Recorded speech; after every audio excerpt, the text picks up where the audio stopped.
Assalamualaikum warahmatullahi wabarakatuh. Perkenalkan, nama saya Muhammad Sakti Pramana Putra Aritana dari kelas 12 IPA 4. Di sini saya akan menjelaskan materi substansi genetika. Materi substansi genetika terbagi menjadi tiga, yaitu asam deoksiribonukleat atau DNA, yang kedua asam ribonukleat atau RNA, yang terakhir sintesis protein. Asam deoksiribonukleat atau DNA, lebih dikenal dengan singkatan DNA, adalah salah satu jenis asam nukleat yang memiliki kemampuan pewarisan sifat. Maka dari itu, tes DNA bisa mengetahui hubungan biologis antara dua manusia, sebab jika keduanya adalah keluarga, maka dari itu DNA alias informasi genetiknya sama. Tes DNA juga bisa mengungkap apakah orang tersebut berisiko mendapat penyakit genetik atau tidak. Keberadaan asam deoksiribonukleat ditemukan di dalam nukleoprotein yang membentuk inti sel. James Dewey Watson dan Francis Crick merupakan ilmuwan pertama yang mengajukan model struktur DNA pada tahun 1953 dengan bentuk pilihan ganda. Kemudian struktur DNA terdiri dari dua utas benang polinukleotida, bentuknya seperti tangga yang berpilin atau disebut dengan double helix. Dua rantai helix polinukleotida melingkar mengelilingi satu subu. Kedua rantai memiliki arah yang berlawanan. Struktur DNA ini ditemukan oleh James Watson dan Francis Crick dari fotosinar X. Benang polinukleotida tersebut berisi nukleotida dengan jumlah yang banyak. Nukleotida memiliki 4 macam, yaitu guanosin deoksiribonukleotida, adenin deoksiribonukleotida, timidin deoksiribonukleotida, dan sitidin deoksiribonukleotida. Setiap nukleotida berisi gugusan gula deoksiribosa, gugusan asam fosfat yang terikat pada atom karbon, dan gugusan basa nitrogen yang terikat pada atom karbon nomor 1 dari gula, dan basa nitrogen yang ada pada DNA berisi basa pirimidin, yaitu sitosin dan timin, dan basa purin, guanin, dan adenin. Ikatan gula dan basa itu disebut dengan nukleotida. Sementara itu, nukleotida memiliki 4 macam susunan, yaitu ikatan gula adenin, ikatan gula timin, ikatan gula guanin, dan ikatan gula sitosin. Kemudian fungsi DNA. DNA memiliki fungsi yang krusial bagi tubuh manusia. Molekul ini berisikan berbagai perintah yang diperlukan oleh sebuah organisme seperti manusia, tumbuhan, maupun hewan. Instruksi untuk tubuh berkembang dan bereproduksi disimpan dalam urutan pasangan basa nukleotida. Sel dalam tubuh akan membaca kode lalu akan diproses, dan hasilnya berupa protein yang berperan penting dalam pertumbuhan dan kelangsungan hidup. Urutan DNA yang berisi informasi untuk membuat protein ini biasa disebut dengan gen. Kemudian replikasi DNA. Replikasi DNA merupakan proses penggandaan rantai ganda DNA. Pada sel, replikasi DNA terjadi sebelum pembelahan sel. Prokariota terus-menerus melakukan replikasi DNA. Pada eukariota, waktu terjadinya replikasi DNA sudah diatur, yaitu pada fase S, yaitu siklus sel, sebelum mitosis atau meiosis 1. Penggandaan tersebut memanfaatkan enzim DNA polimerase yang membantu pembentukan ikatan antara nukleotida penyusun polimer DNA. Proses replikasi DNA dapat dilakukan in vitro dalam proses yang disebut reaksi berantai polimerase atau PCR. Mekanisme replikasi DNA Pada awalnya helix ganda DNA yang merah dibuka menjadi dua untai tunggal oleh enzim helikase dengan bantuan topoisomerase yang mengurangi tegangan untai DNA. Untaian DNA tunggal didekati oleh protein-protein pengikat untaian tunggal untuk mencegahnya membentuk helix ganda kembali. Primase membentuk oligonukleotida RNA yang disebut primer, dan molekul DNA polimerase melekat pada seuntai tunggal DNA dan bergerak sepanjang untai tersebut memperpanjang primer, membentuk untaian tunggal DNA baru yang disebut leading strand dan lagging strand. DNA polimerase yang membentuk lagging strand harus mensintetis segmen-segmen polinukleotida diskontinu atau disebut fragmen Okazaki.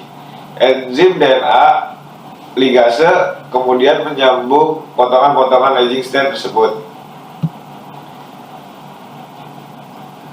Pembentukan untaian awal. Pada replikasi DNA, untaian awal atau leading strand merupakan untaian DNA yang disintetis dengan arah 5 aksen sampai 3 aksen secara berkesinambungan.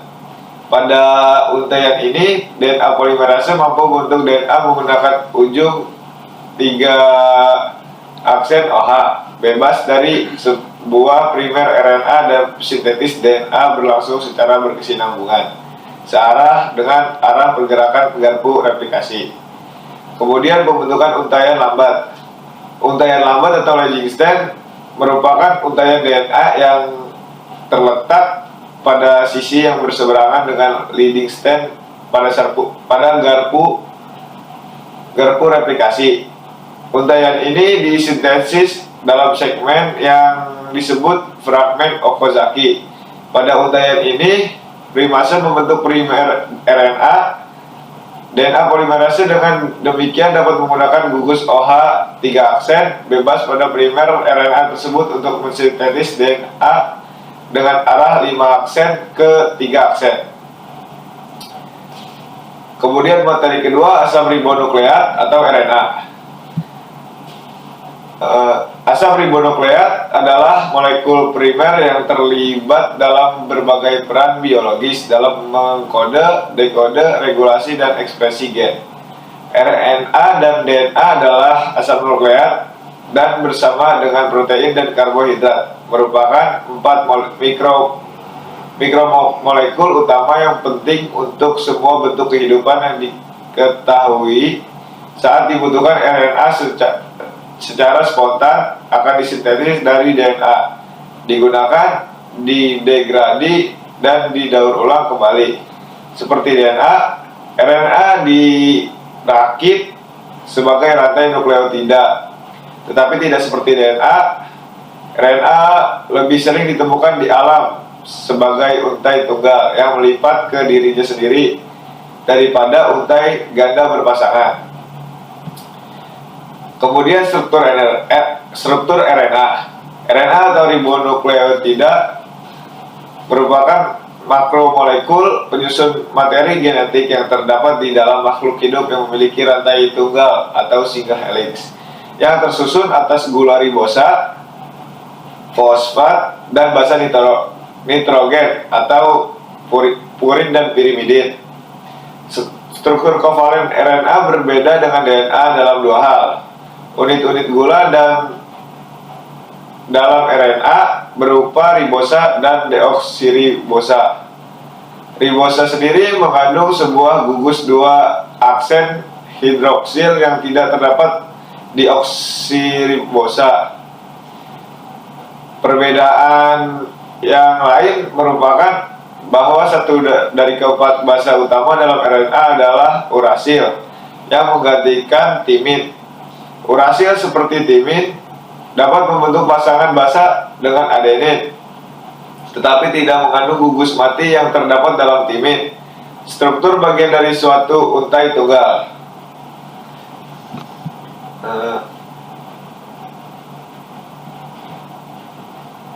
Kemudian fungsi RNA. Peran penting RNA terletak pada fungsinya sebagai perantara antara DNA dan protein dalam proses ekspresi genetik, karena ini berlaku untuk semua organisme hidup. Dalam peran ini, RNA diproduksi sebagai salinan kode urutan basa nitrogen DNA dalam proses transkripsi. Kode urutan basa ini tersusun dalam bentuk triplet atau 3 urutan basa N yang dikenal dengan nama kodon. Setiap kodon berrelasi dengan satu asam amino atau kode untuk berhenti. Nomor yang menyusun protein. Kemudian ada jenis-jenis RNA. Yang pertama, transfer RNA atau tRNA. RNA yang dibentuk dari dalam nukleus tetapi menempatkan diri dalam sitoplasma. tRNA merupakan RNA yang terpendek dan bertindak sebagai penerjemah kodon dari mRNA. tRNA sendiri mempunyai proporsi nukleotida yang lebih relatif tinggi. Transfer RNA atau tRNA atau asam ribonukleat transfer adalah molekul yang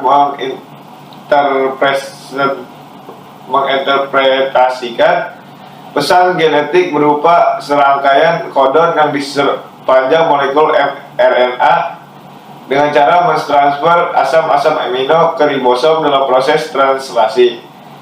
tRNA mengandung suatu sekuen dengan tiga rangkaian basa pendek. Seluruh ujung 3 aksen tRNA mengandung sekuen SSA yang berseberangan dengan sekuen antikodon. Suatu amino tertentu akan melekat pada ujung 3 tRNA. Pelekatan ini merupakan cara berfungsinya tRNA, yaitu dengan membawa asam amino spesifik yang nantinya berguna dalam sintesis protein, yaitu pengurutan asam amino sesuai dengan urutan kodon pada mRNA. Yang kedua ada messenger RNA atau yang disebut mRNA. mRNA merupakan polinukleotida yang berbentuk pita tunggal linear dan disintesis oleh DNA di dalam nukleus. mRNA berupa rantai tunggal yang relatif panjang. Panjang pendeknya mRNA berhubungan dengan panjang pendeknya rantai polipeptida yang disusun. Urutan pada rantai asam amino yang menyusun rantai polipeptida tersebut sesuai dengan urutan kodon yang ada dalam molekul mRNA yang bersangkutan. mRNA bertindak sebagai pola cetakan dalam pembentukan polipeptida. Setiap molekul membawa salinan urutan DNA yang ditranslasikan dalam sitoplasma menjadi satu rantai polipeptida atau lebih. Fungsi utama dari mRNA adalah membawa kode-kode genetik dari DNA di inti sel menuju ribosom di sitoplasma. mRNA dibentuk jika diperlukan dan jika tugasnya telah selesai, lalu dihancurkan dalam plasma. Kemudian ada ribosomal RNA atau disebut rRNA. rRNA merupakan ribosom yang mengandung protein dengan massa yang hampir mirip. Molekul rRNA berupa pita tunggal tak bercabang dan fleksibel. rRNA terdiri dari 80% total RNA yang dalam sel dan pada sel-sel tidak memiliki inti sejati yang terdiri dari beberapa tipe RNA yaitu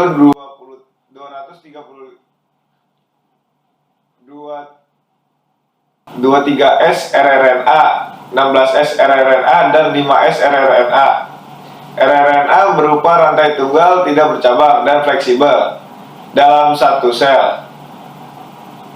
Jumlah rRNA lebih banyak dibanding dengan jumlah mRNA dan tRNA. Fungsi dari rRNA sendiri adalah sebagai mesin parakit polipeptida pada sintesis protein yang bergerak ke satu arah di sepanjang rantai mRNA. Berikut adalah gambar dari macam-macam RNA. Materi kemudian adalah sintesis protein.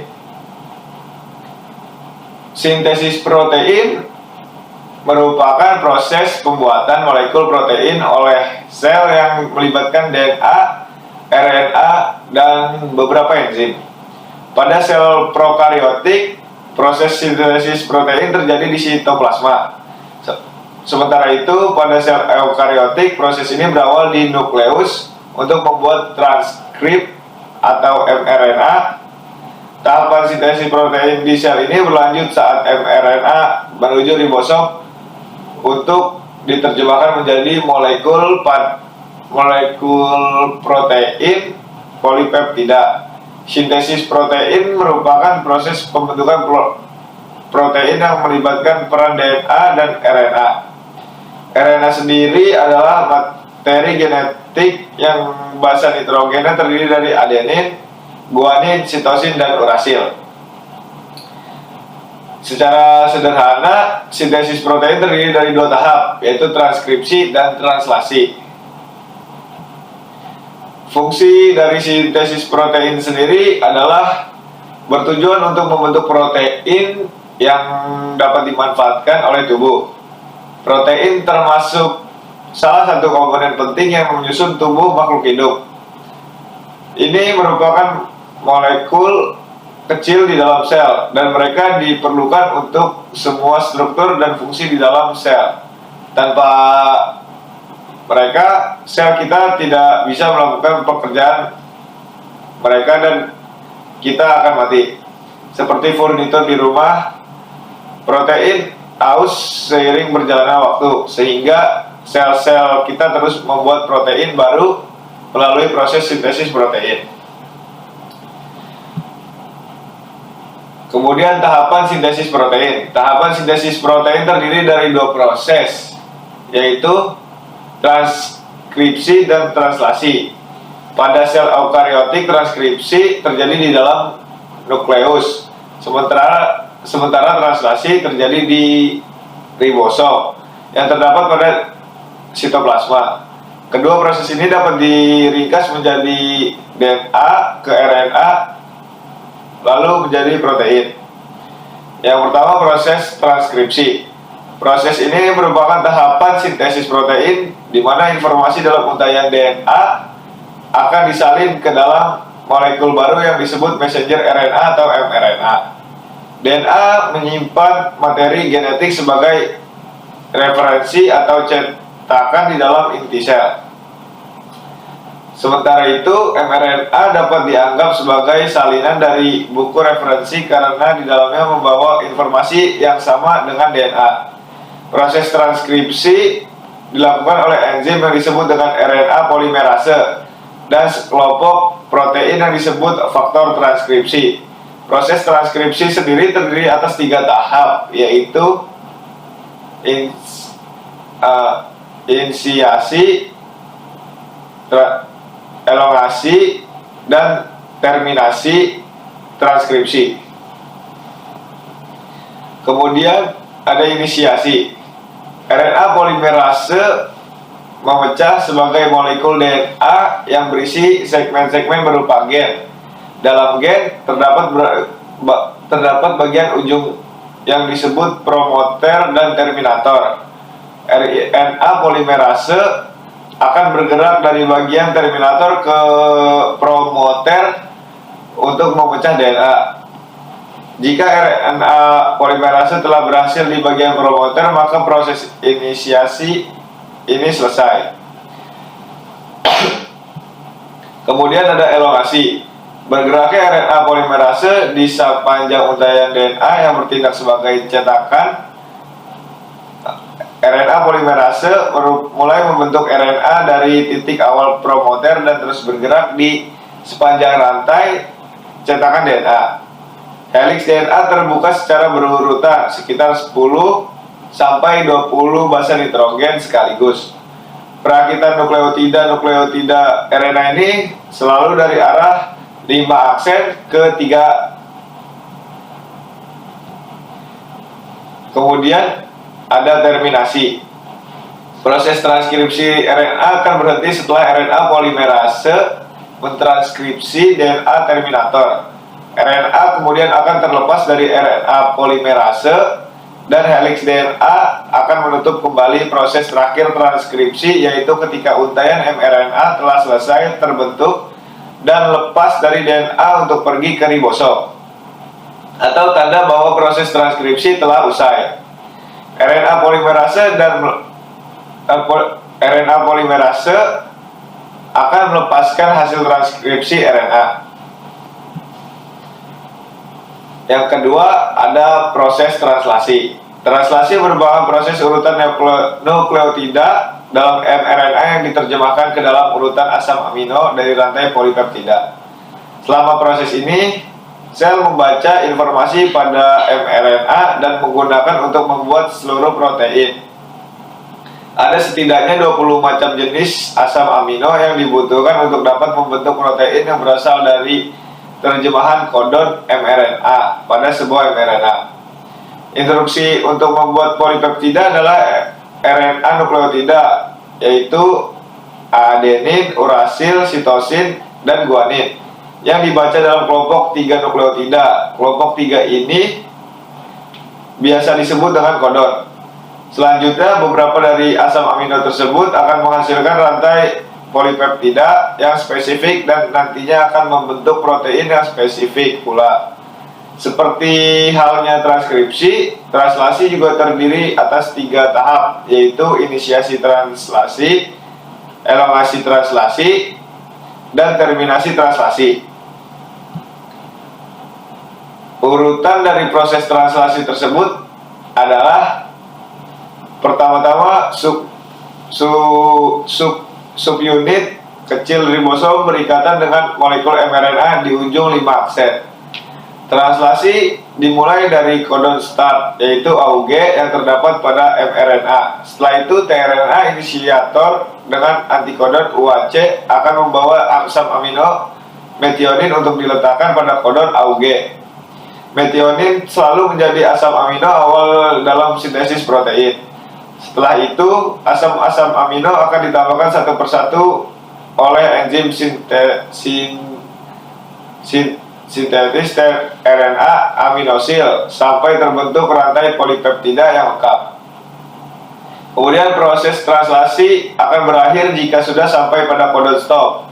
Triplet kodon stop ada 3 macam, yaitu UAA, UGA, dan dengan UAG. Ketiga kodon stop tersebut berfungsi untuk menghentikan proses translasi dan tidak mengkode asam amino lagi. Selanjutnya polipeptida yang terbentuk dilepaskan dari ribosom. Sekian dari saya, kurang lebihnya mohon maaf jika ada kekurangan. Wassalamualaikum warahmatullahi wabarakatuh.